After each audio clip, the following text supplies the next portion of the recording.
If you look at, say, the cost of a Falcon 9 rocket, which is quite a big rocket, it's about 1 million pounds of thrust, and it is the lowest cost rocket in the world, but even so, it's about $50 to $60 million.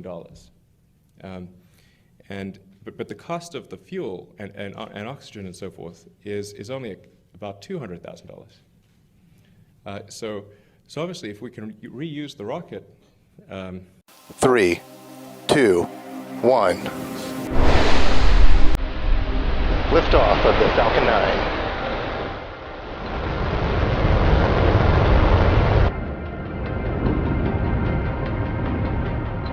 Vehicles pitching downrange. Stage 1 prop is nominal. Stage 1 entry startup.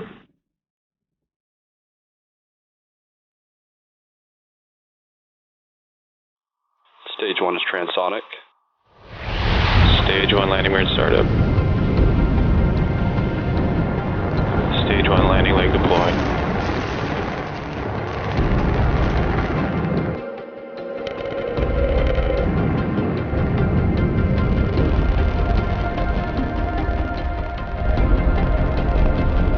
Falcon 9 has landed.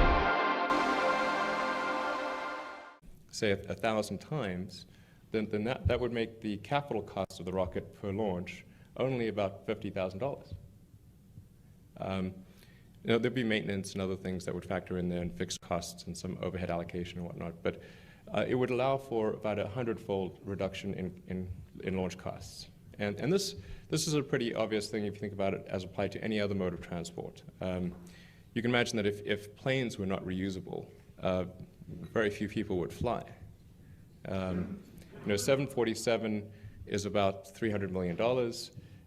You'd need 2 of them for a round trip. And yet I don't think anyone here has paid $500 million to fly.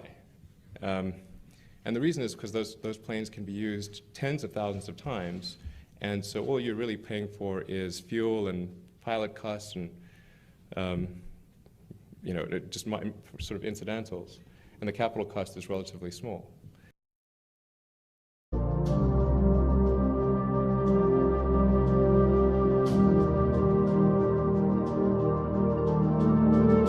Most space organizations, government or commercial, have set their sights too low. They've really built relatively small rockets. And Falcon Heavy, it can launch things direct to Pluto, no stop needed. Hotel